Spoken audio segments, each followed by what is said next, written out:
Apex Racing TV, and welcome to the VRS Sprint Championship here from Donington Park. My name is Tyler Max, and alongside me tonight in the commentary booth is Lee Thompson. Lee, welcome to the commentary booth. Thanks for filling in for Ryan tonight. It's an absolutely awesome series. We're at a legendary racetrack here in the UK. How do you think it's going to play out?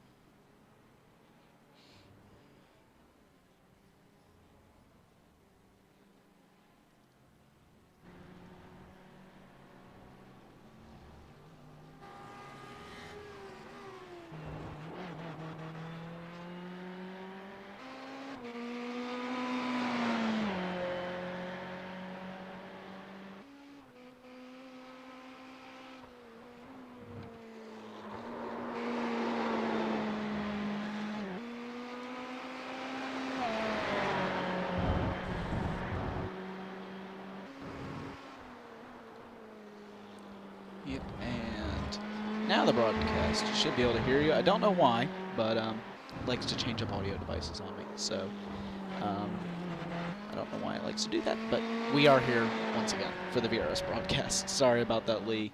No, you just went talking on there, and it didn't actually pick up anything.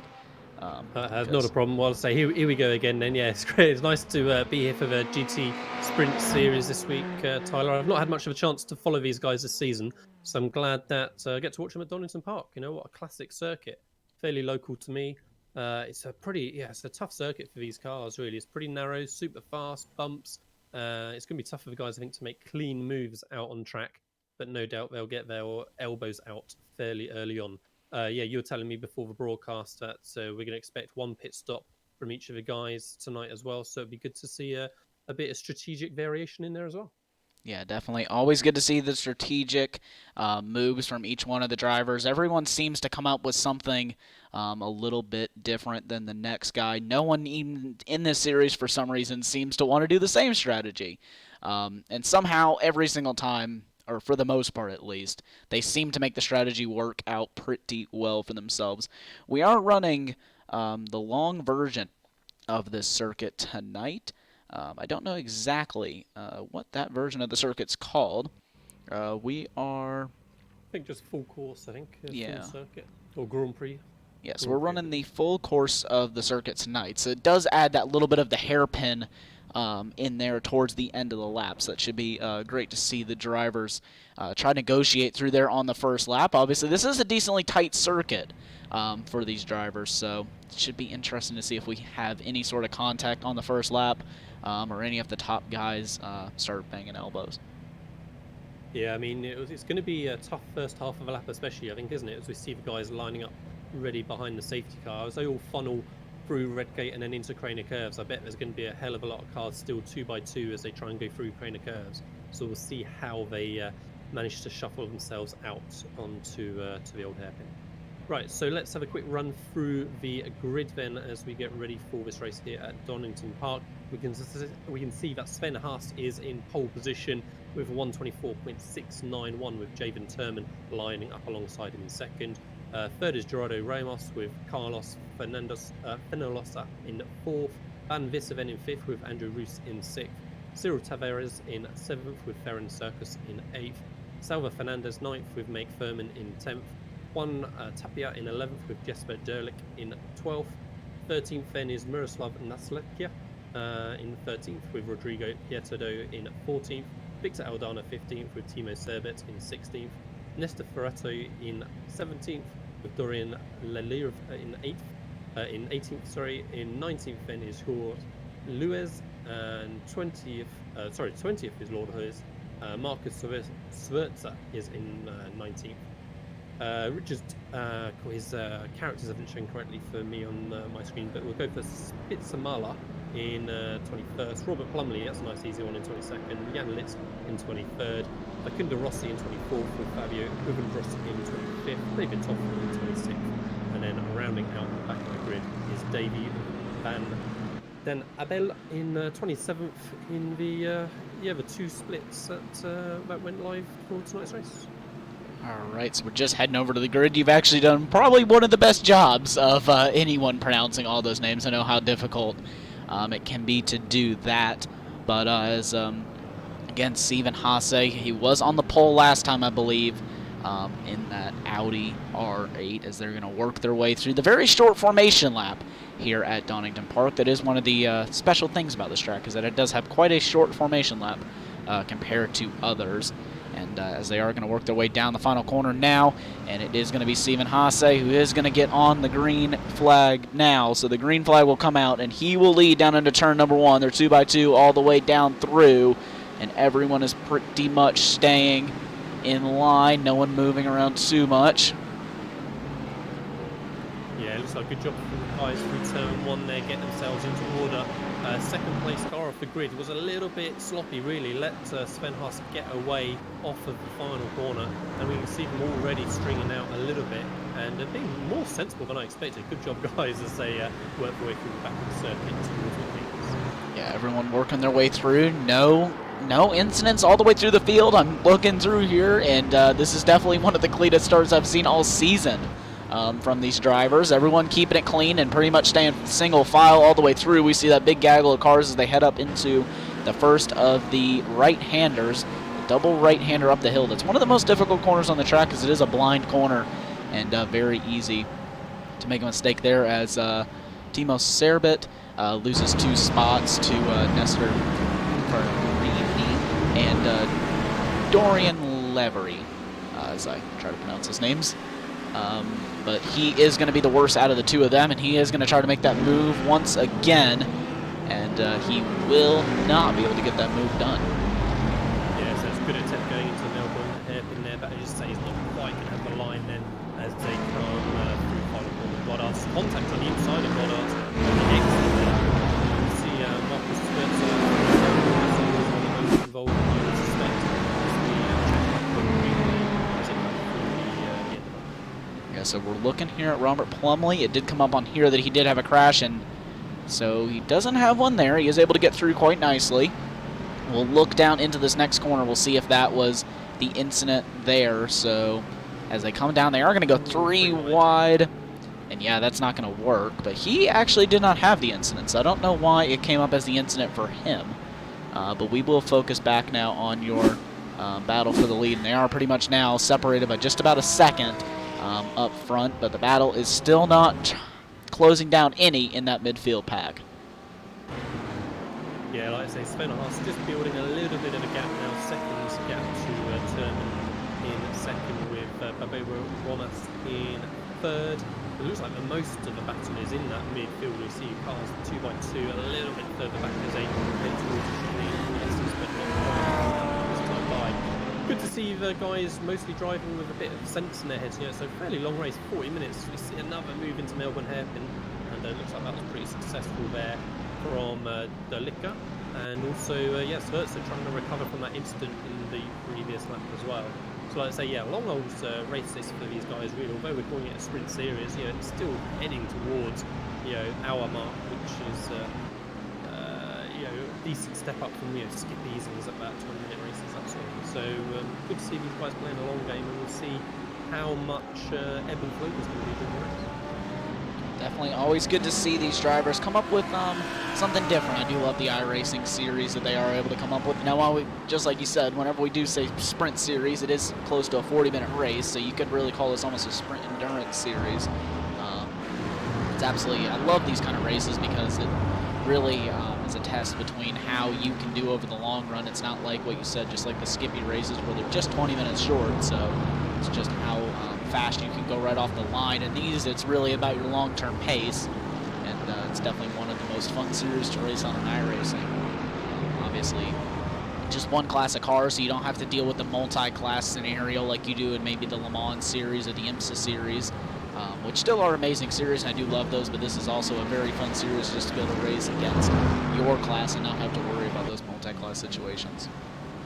Yeah, absolutely. During the start of that lap as well, Dorian Leloup had an incident somewhere, lost 5 spots down to 26th, as we see the guys a little bit scrappy into the hairpin there. People having little looks back and forth, and they're fighting for the back end about top 20. We're going to see another move in the background there into the final corner, not quite, just takes that tighter line on the inside, but it's more sensible than we saw a couple of laps ago with that 3 wide incident backwards.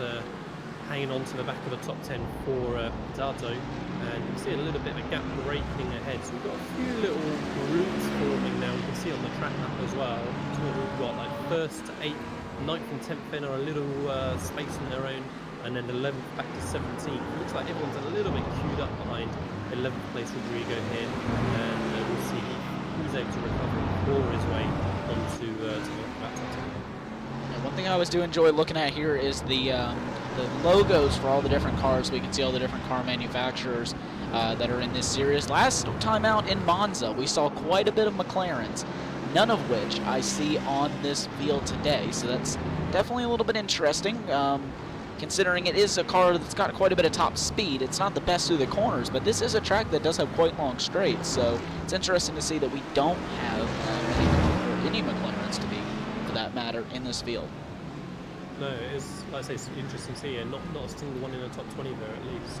But yeah, there are so many medium to high speed corners around this circuit. Redgate, Craner Curves, Old Hairpin, McLean's even isn't that slow. Coppice is pretty quick. So yeah, it's not surprised that if the McLarens are the weak part around those sort of corners, that they've just been discarded for this race. There's all another move as we come into Goddard's again, and again fighting for the back end of that top 20. A little bit of bumping and boring, but yeah, making a move.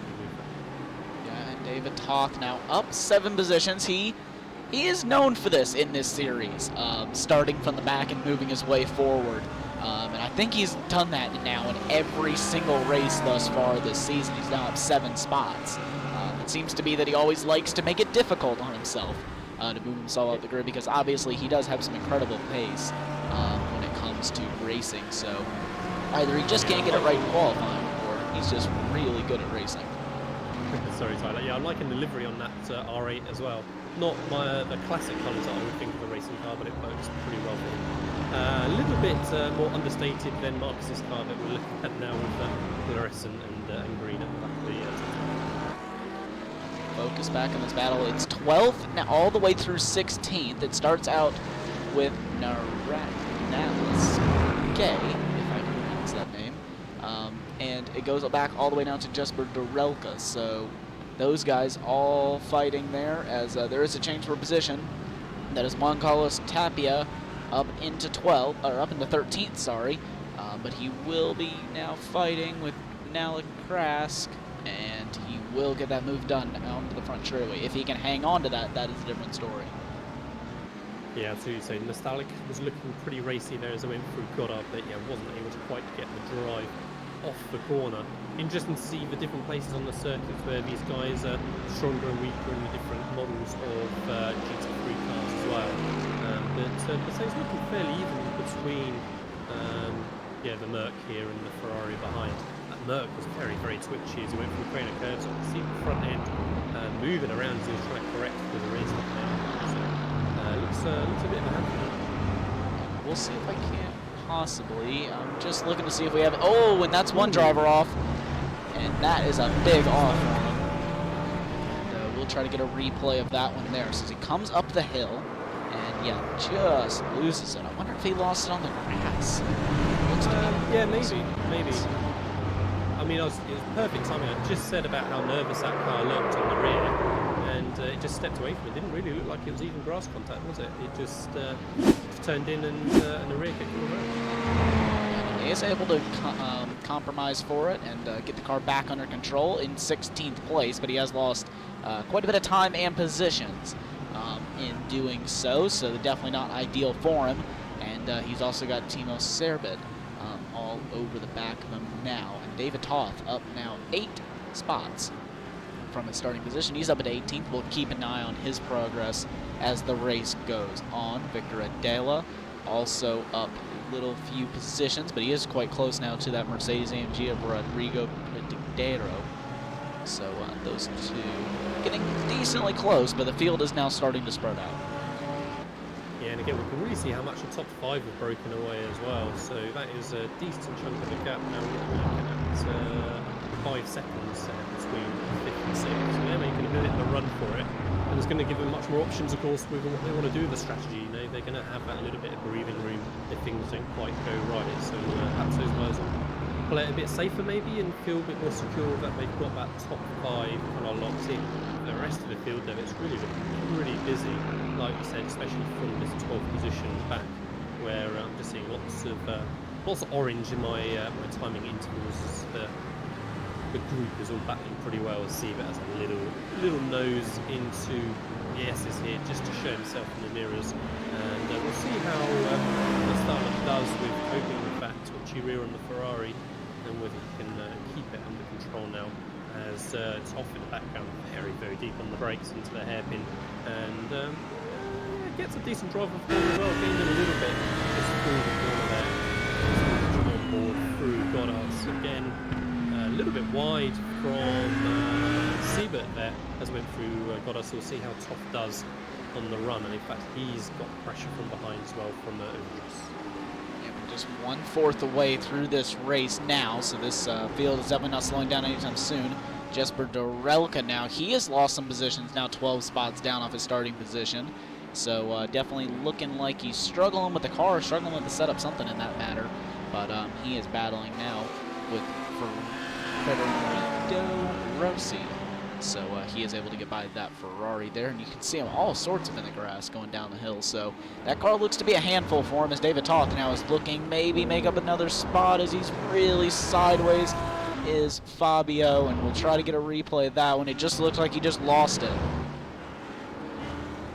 Yeah, it was a little bit of an optimistic move going in, wasn't it? You know, so it wasn't the worst move I've ever seen, but it's just a bit late really, and there wasn't going to be the space through that quick corner. Just that little bit of fantastic.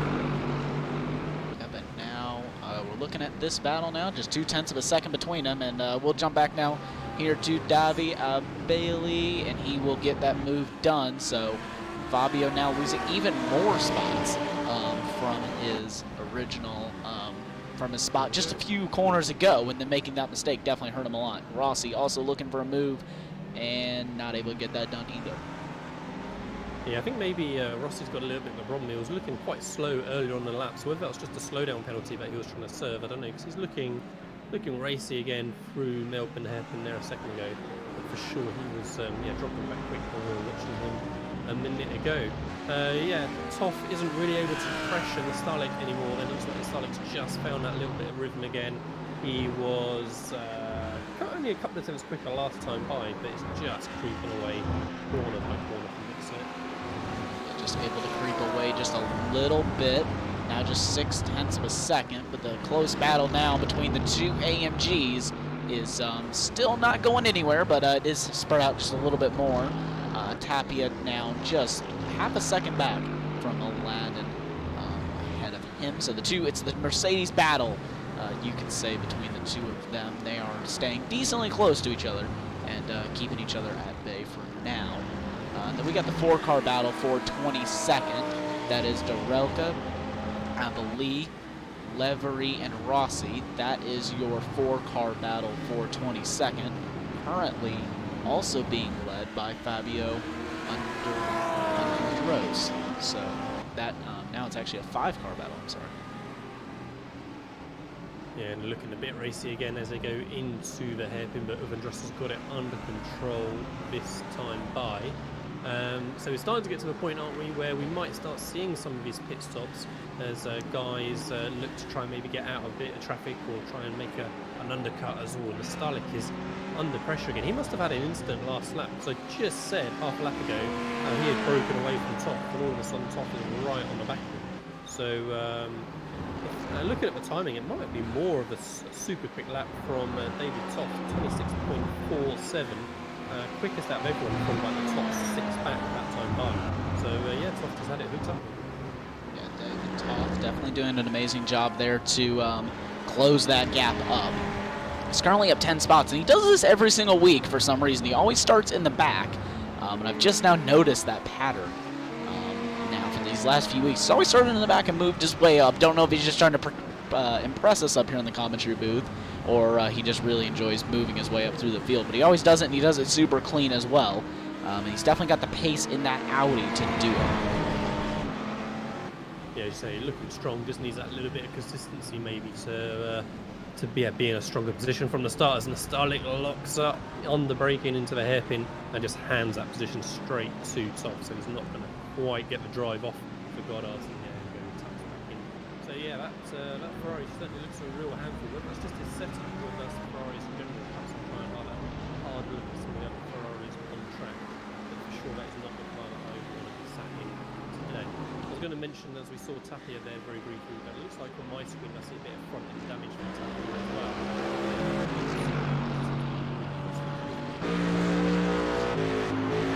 Just on the suspension camera now, you can see it does have a little bit of front end damage, like you said, so I don't think it's costing him anything, but that is missing.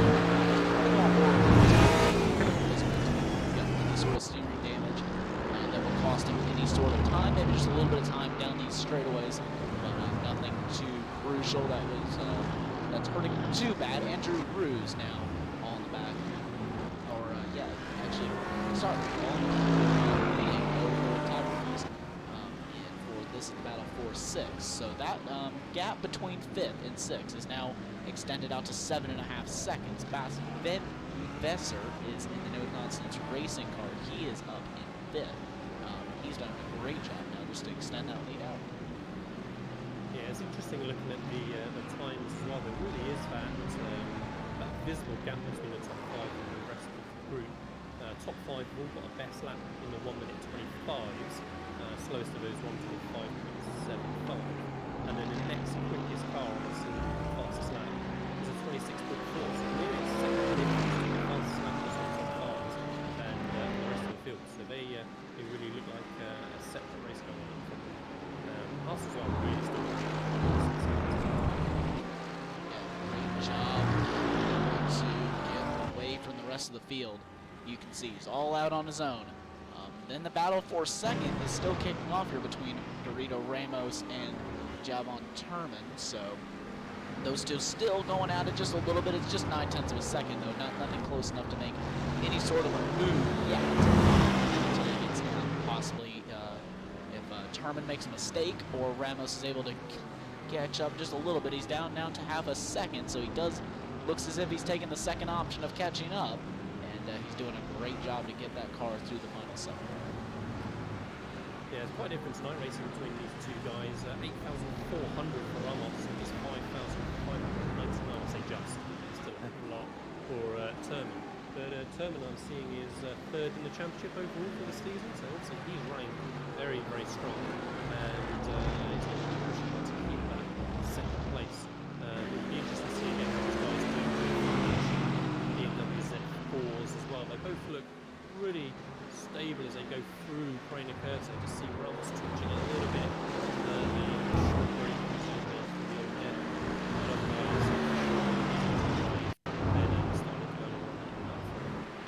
This definitely looks to be an easier car to drive. Obviously, the most popular choices for this series are usually the Mercedes and the Audi. They seem to be the most popular choices on iRacing in general, but we are seeing more and more BMWs play, and some more Ferraris, but the main 3, if I had to pick 3, it's been the Mercedes, the Ferrari, and the BMW consistently over the course of the season. They're always the 3 up front. Most of the season has been dominated by either a Mercedes, a Ferrari, and then earlier on we saw a BMW in the form of Jose Medina. I believe I got that right, or Sergio Medina actually. He was driving a BMW and was absolutely dominating. Ramos is looking very, very racing. Right underneath the gearbox there of Turman through the end of the lap.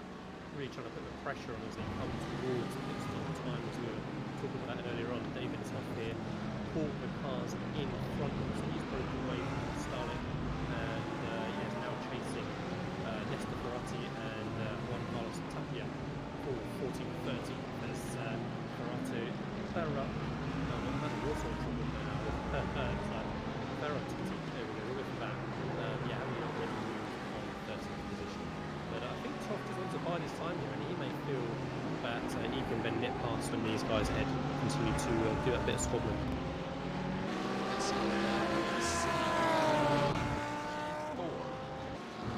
First car in the pits as well. So, Davey Belly jumped into the pit lane. I am just going to get a quick replay of that just to see if that was almost, if he got punted into the pit lane or if that was actually a scheduled stop for him, because while it is 20 minutes in the pits and you can't do that halfway through the race, it is not something that we usually see. We usually see everyone kind of pitting a little bit later into the race. Everyone usually likes to stretch it as long as possible and get that nice short run at the end. But we also see Diego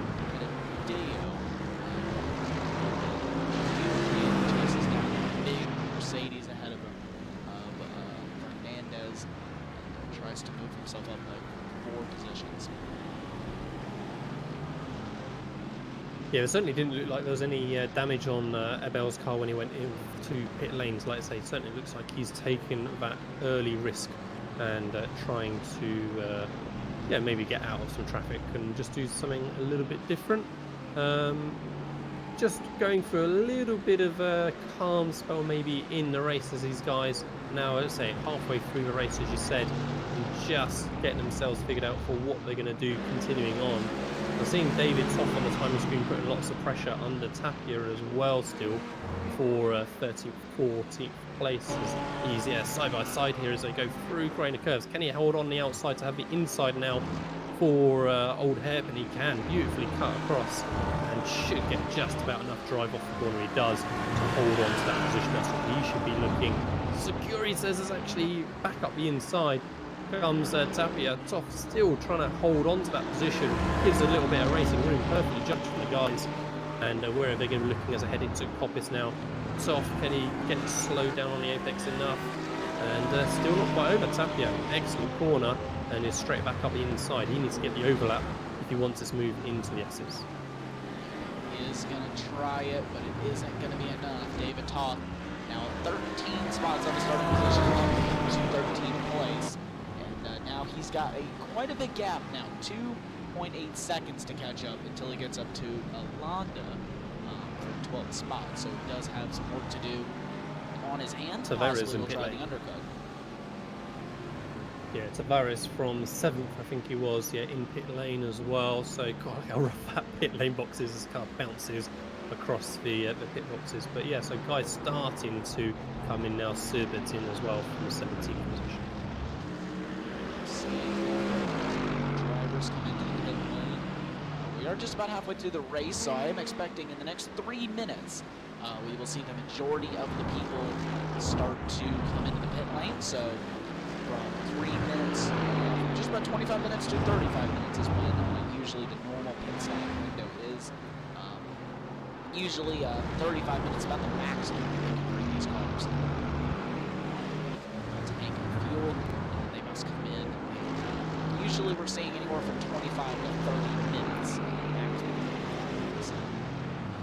to be able to get these cars. So if you can hold it out longer, it's obviously amazing to be able to only have to do 5 or 10 minutes worth of fuel if you can. So it's obviously a great deal for these drivers to be able to try and possibly fuel save a little bit earlier on in the race to gain up that track position, not having to take as much fuel in pit stops.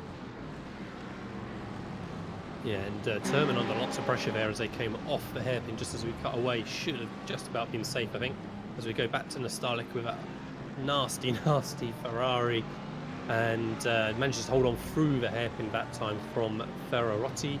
And yeah, cars still coming into pit lane, 2 more in this time as well. And lead cars still out there though. Haas, Turman. Ramos has dropped back a little bit actually from Turman now after putting big pressure on earlier on. So he's still there and thereabouts, but yeah, not right underneath the gearbox. So perhaps he just had a little bit of a push for a couple of laps and taking it a little bit steadier for the moment. Now, Ferrari now 0.3 of a second back off Nellis Geek, and that Ferrari is starting to pull away from the Audi. Ferrari definitely has the top speed advantage over the Audi. The Audi does quite a bit better than that Mercedes or than that Ferrari does. So it will be interesting to see if he can close up here in this kind of tighter section of the track. Now, while it is still very much a very fast section of the track, it is quite tight with most of these corners. Being blind corners that you just have to really be able to trust your car in to get through there. Just kind of chuck the car in there without really knowing exactly where you're going. So which is your GT3 of choice, Tyler, for this season? I had to pick the Mercedes mainly because that's just the main car that my team runs, so we have the most setups for it, so I'm not chasing the setup constantly with the car, but feel of the car, I actually really like the it's got a nice balance between speed and consistency over a run, so personally for me it would have to be the Audi or the Mercedes, or the BMW, sorry, or the Mercedes. Turman and Ramos in the same laps. They were fighting tooth and nail for that second place, but both elected to come in at the same time. So that's interesting to see.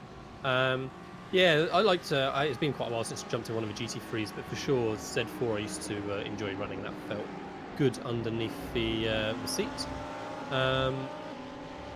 So yeah, timing screen's just jumping around a little bit as I'm looking at it.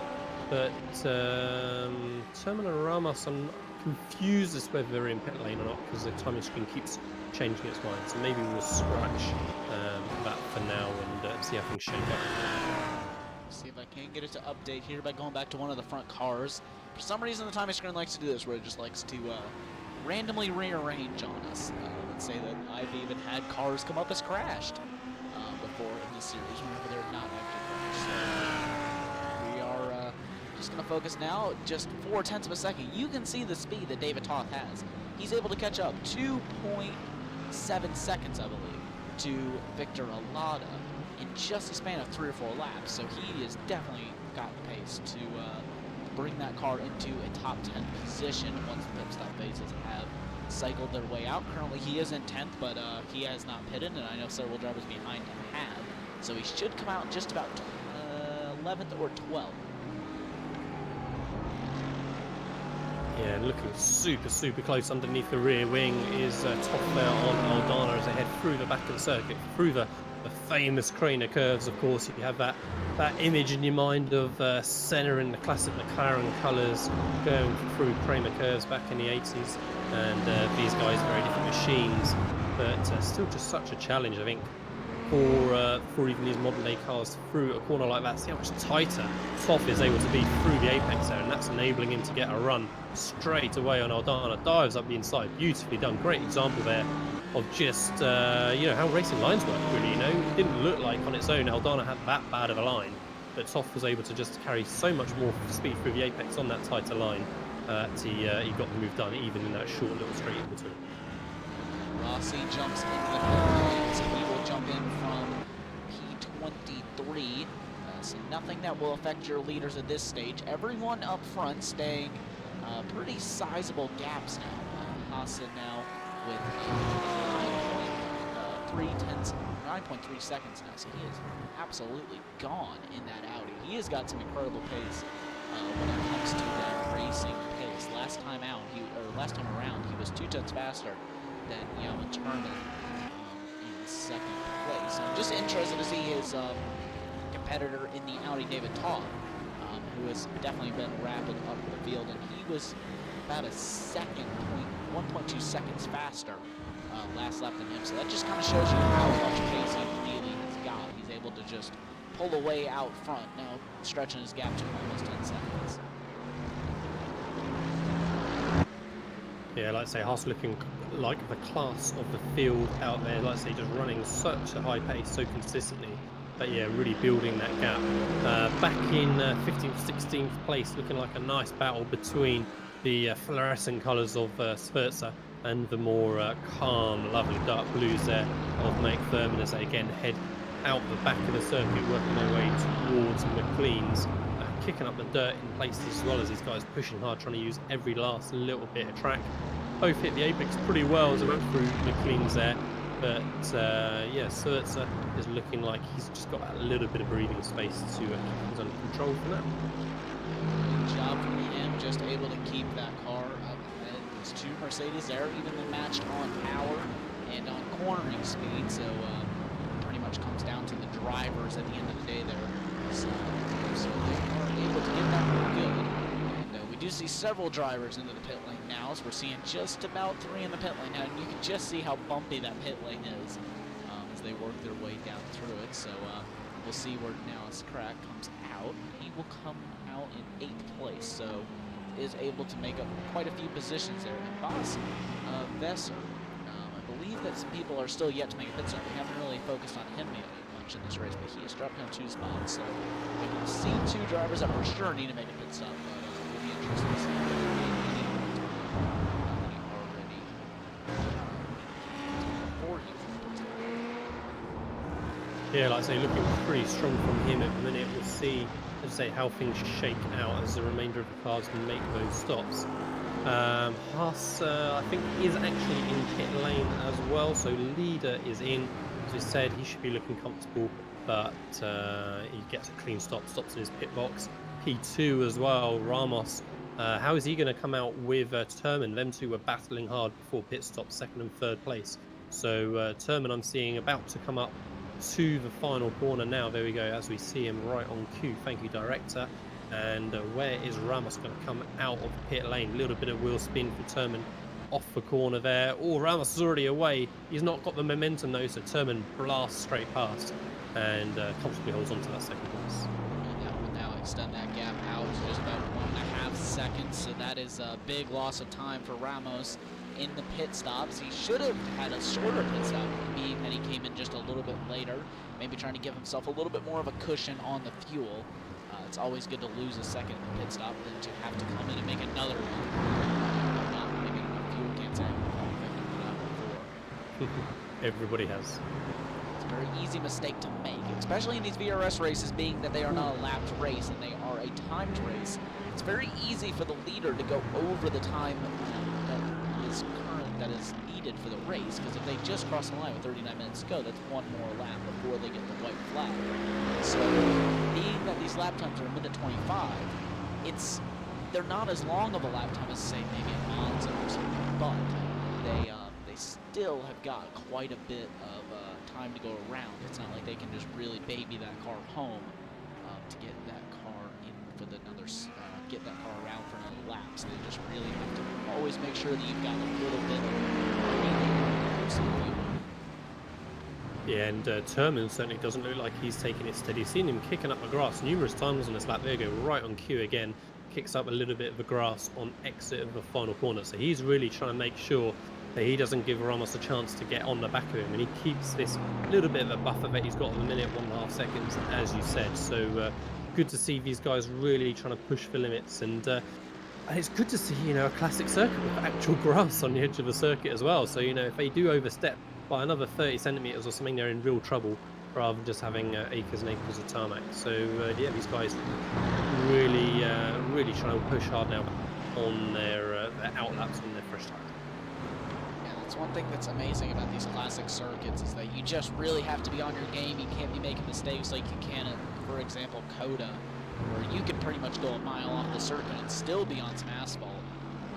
So this track, you can pretty much go just about a couple inches off the edge of the circuit before you're kicking up dust and possibly spinning the car out, not being able to get that car under control. It's very easy to do, especially whenever you hit the grass. And then if you get all the way out there into the sand, you can lose quite a bit of time by going off the circuit. So this is definitely one of those old classic circuits that really rewards drivers for keeping it on the track, but also punishes them very hard. Push the limits just a little bit too far.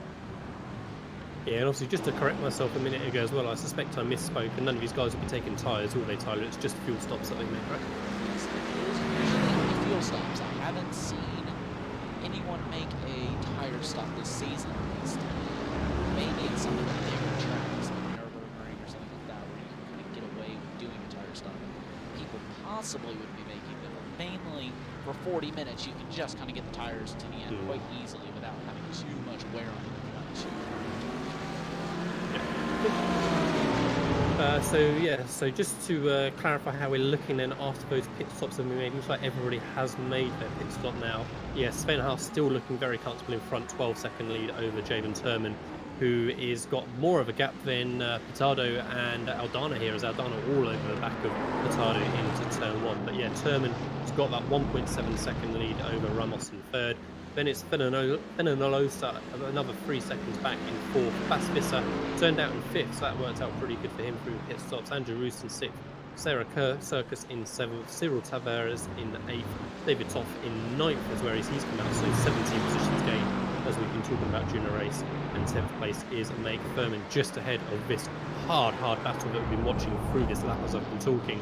And yeah, Petardo really is looking like he wants to get a move on and he wants into that top 10. Please, Furman, please get out of the way. Also, David Toth now moving up another position. That's going to be him up into 8th, so that's 18 spots up for David Toth in that alley. He is really quick here at Donington Park. This is definitely one of those circuits that rewards drivers for just being really smooth and consistent on the car. That is for sure what David Toth is when it comes to his driving style. That over the course of the season. We also go back to Pedadrio. He is going to try to go. He isn't going to work. He's going to have to try to go the long way around, but he is going to try to get the undercut. And oh, that was a nice save there by Malik. And they are going to go now side by side down into turn 1. Wouldn't be surprised if he tries to repay the favor. Honda is also right there to capitalize in phase 2, make any harsh contact. Yeah, and Furman missed the apex there, so that's just allowed Petardo straight through. And like you said, Aldana is right there to try and capitalise as well. But yeah, it was unfortunate for a bit of contact at the last corner there, but a good battling the rest of the time. And then ultimately just an unforced error from Furman there gave that spot to Petardo. Now, looks like Malik is under some pressure now from Alonda, so he is really gonna be feeling it now into the final 4 minutes of the race. So your race leader just now crosses the line. He will have just about another, I'm estimating 3, maybe 4 laps left in this race, depending on what kind of pace he can put in of the race. But this is now the closest battle. We may have a battle on our hands here in just a minute between number 16 and 17. But it is staying pretty much under control for right now. Keep an eye on that one, but for right now, we'll stay on this battle. Yeah, and like I say, Aldana still trying to capitalise on the squabbling from that lap ago, and all a little bit wide onto the grass, lost all the momentum and all the work done to get onto the back of Furman. We can already see Potato further ahead building that gap away, so he has got that pace, it looks like, and he's going to continue just to creep away. But I think Furman's going to continue to have a hard time with Aldana and Fernandez both there, looking like they want to keep moving forward as well. Yes, they're just really having an issue for some reason, keeping that pace in the final few minutes. I know the Mercedes is a little bit harsher on the tires for some drivers than it is for others, so I know the BMW is one of the best on the tires. He does have 2 Mercedes cranking down on him, so for him, hopefully, they will be having the same fortunes that he's having. It's to be just a little bit of tire issues. It also depends on how good they were to the tires quite early on to the race. From the looks of it, they're not having any such issues. We do still have 3 minutes left in this race. Things can definitely develop over the course of 3 minutes. Oh wow, only 3 minutes left. I was surprised when you said that. I was like, hang on, what? 3 minutes left? So yeah, already then we're coming to crunch time. And we haven't got much of an opportunity for these guys to make these moves. Looking at the track map, most of the field is reasonably well spread out, and it's the battle we're looking at here, and then the battle for 15th place as well. Those look like the P2 areas, maybe 7th and 8th as well. So is that 8th was David Toff, isn't it? Yeah, so David Toff maybe's got an opportunity to get one more spot before the end of this race as well, to continue his awesome run through the field. Absolutely awesome job to get that car through the field. He just has 4, it looks to be, just 0.6 of a second now, but separating him from 7th place, which is Faran Ceros. So David Todd looking to make up just one more spot in this race. I think that's all he can really hope for. Andrew Ruse, Mercedes, just another 2 seconds up the road. If Ruse makes any sort of mistake, and Todd is able to get by Ceros quite quickly, then he may have a chance at it. But from pace to pace, for the little time that we have left. Yeah, you see David Toff pushing super hard again, kicking up the dirt on the exit of Coppice that time by as well. Whilst Sven Haas looks like he's not really put a foot wrong all race long, just had the the race under control from the very start. David's off into the hairpin, super late on the brake. Look at the difference in apex speed that he's able to carry. If that Ferrari wasn't there, he would be a good 3-4 car lengths further up the road. But yeah, David's off looking super racy still, as he has been all race long, and a little bit of a wiggle from the Ferrari there on entry. So again, the Ferrari's looking tough around this circuit, but it's not quite enough, I don't think, this time by for Toff to get a run into turn 1. No, it doesn't look to be enough, and I believe this was white flag for your leader, Steven Haase. So I believe this is going to be checkered flag next time by for him, so I'm just going to keep an eye on the track map for whenever he works his way down into that position. Once he is there, then we will focus back with him, but for now we'll keep it on with this battle. This is the closest battle on the racetrack. Talk looking all over the back of Saros as they head up the hill now. He knows he's got limited opportunities left. Oh, that's a big hit. That is a big hit. Saros is off into the wall. That Ferrari has got a big bit of damage, and as they head up the hill one more time, we'll jump on board with David Toth. I'll try to get another Yeah, it was a shame. I was literally just thinking 30 seconds before how the racing overall has been pretty clean out there tonight. We've seen only 2 or 3 contacts maybe, but otherwise pretty good. And we said about keeping an eye on a track map for Sven Haas, but we got distracted with that instant. Of course, Sven Haas takes the win, crosses the finish line. Very comfortable for him all race long. Javen Turman then in second, and Ramos did indeed take that 3rd place. But yeah, I was going to say, so it was clean racing all day long. I think that Toff just got caught out with the apex speed, or the entry speed. You know, we saw that on Melbourne hairpin the lap before. The real difference between those two, and I think just the Ferrari was way slower going into that medium to high speed corner there, and just got caught out. It didn't. It looked pretty vicious, but I don't think there was any malevolence behind it. It's very easy to get caught out whenever you're in a car that you've got way more corner speed than any more of those drivers. You can see the steering damage that he has got to that Ferrari.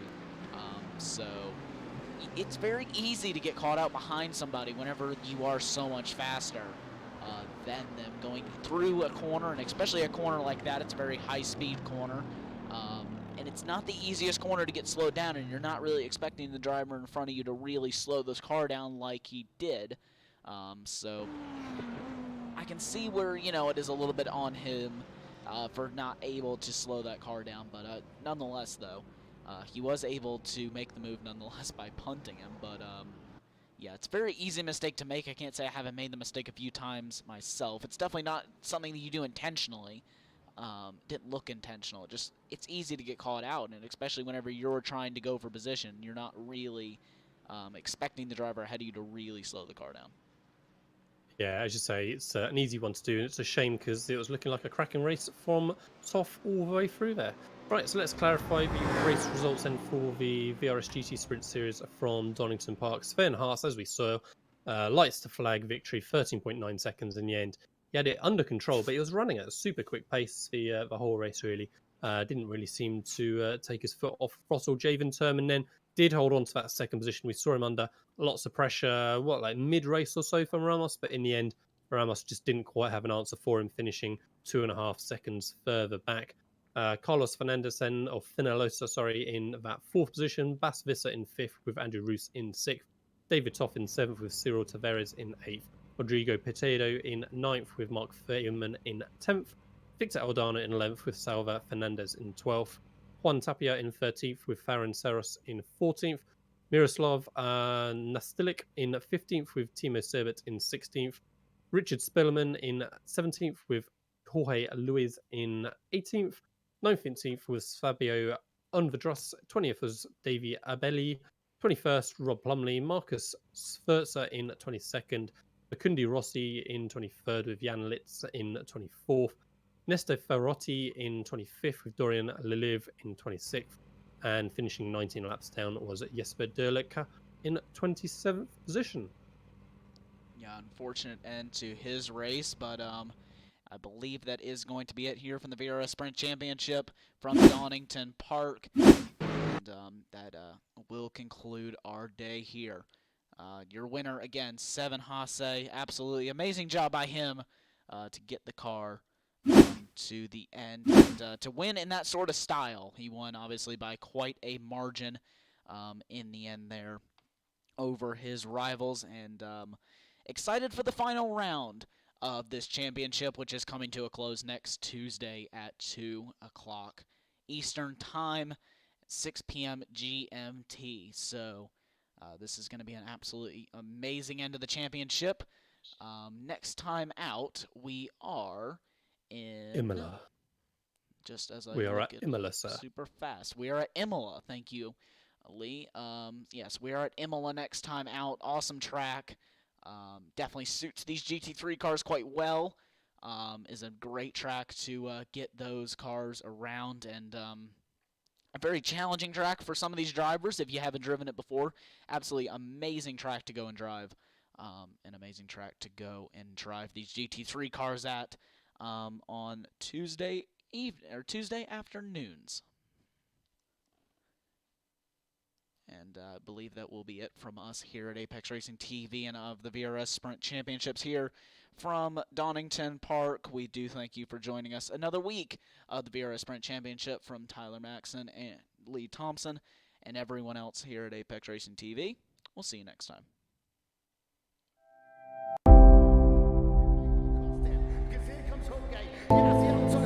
Through the final corner for the final time. Once again, photo finish here of the Indianapolis Motor Speedway. Will it be Tim Holgate? It's going to be Christopher DeMerit at the line.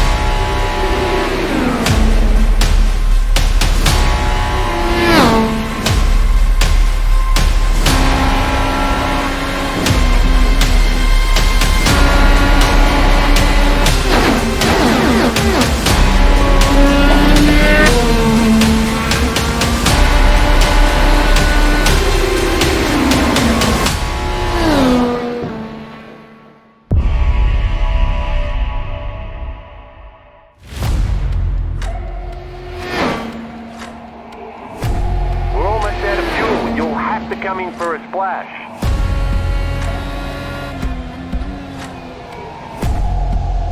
3, 2, 1, now.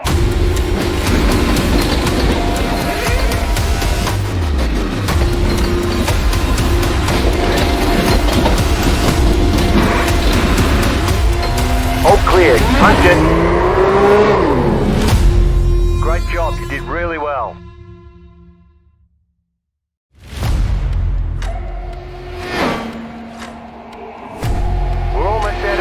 You'll have to come in for a splash.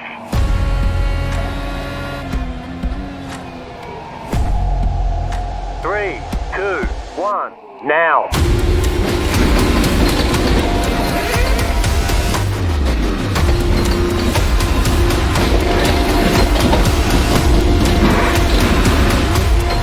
All clear, punch it. Great job, you did really well.